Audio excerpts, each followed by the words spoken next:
Heto tayo mga super mom, mga subscriber, mga followers. Daming dapat mangyari, dapat maraming magawa, pero wala tayong magawang trabaho sa yung lines ko. Kasi sobrang lakas ng ulan, kaya lahat kami nakatambay sa loob ng bahay. Oh. Yan. Unang apo ko, yan, pangalawang apo ko. To sa labas naman, nandun yung dalawa kong apong babae, yung anak ko nasa taas, yung sa anak ko nasa kwarto isa, yung dalawa nandoon din sa kwarto, walang ginawa kundi naglaro ng ML ba yun? Oh. Diba? Pagkaulan talaga, wala tayong magagawa kundi maya-maya magkakape ako.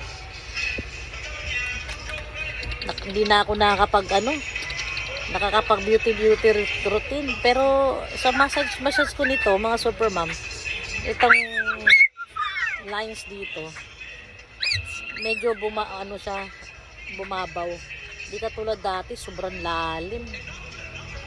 Ayan o.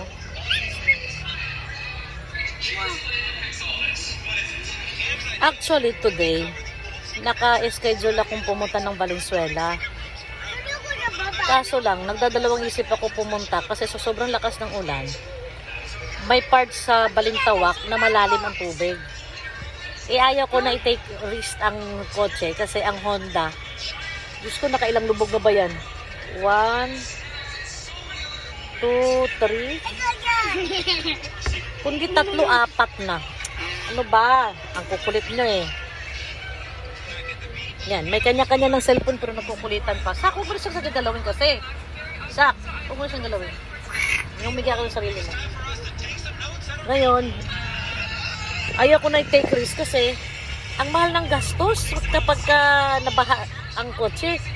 Isipin mo, mag-overhaul ka, magpalit ka ng filter, magpalit ka ng ano ba yun? Yung starter, buti na lang hindi ako nagpalit, naagapan kasi yung starter na sa ilalim, so madali siyang maabutan ng baha. Tapos nagpalinis ako ng radiator, tapos yung ngayon kailangan ko magpalit ng motor fan para sa aircon kasi nagluloko. Minsan normal ang takbo, minsan humihina hanggang sa tawag ito, hanggang sa humina siya, hanggang sa hindi na siya gumagana.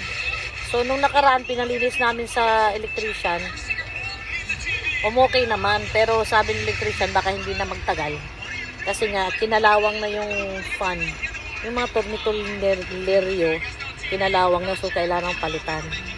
So another gastos na naman kasi nung huli siyang nalubog, inabot hanggang 800 million.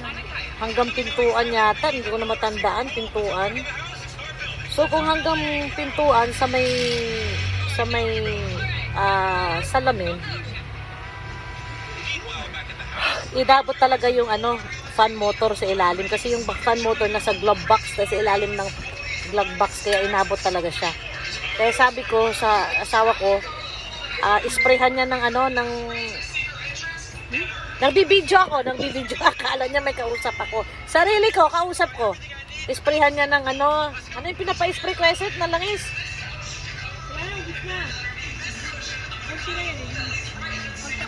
Contact point oil, pag-spray para patanggal ng mga palakalawang. Sabi ng asawa ko, naku, kailangan tanggalin to sa ilalim, 4 na tornilyo bago ma-sprayhan yung rotator, yung pinaka-LC para ma-sprayhan yon. Pero pag nagkapera ako, palitan ko na lang ng bago kasi medyo matagal na rin. Pero kahit naman sana matagal siya, kahit inabot pa siya ng 5 years o ilang years, kung hindi lang sana siya binaha, hindi siya mangangalawang. Kaya pinagtsatsagaan ko muna ngayon, minsan may aircon, minsan wala, kasi wala pa akong perang pambili. So for now, I have time to chika-chika with you, mga followers ko, mga ka-subscriber ko. Kasi hindi ako makagalaw, hindi ako makalakad-lakad kasi nakakairita. Pagka lalabas ka, nakakairita yung ulan. Tatasik-tasik sa paa. Eh ako pa naman ayaw kong nabababad sa tubig yung paa ko kasi madaling mag-alipunga yung mga in between ng daliri ko. Ang sakit pa naman tsaka makate. Kaya, pag humupa na yung ulan at na-drain na yung tubig sa sahig, sa garahe, saka na ako lumalabas. So, for now, ito, muni-muni muna. So, everyone, kung ang lugar nyo ay umuulan, katulad dito sa amin sa Cubao, sa Quezon City na umuulan, kung taga rito kayo, ingat-ingat sa biyahe. Kung bumibiyahe man kayo, dahan-dahan lang, huwag mabilis ang takbo. Have a good day and God bless us all. Bye!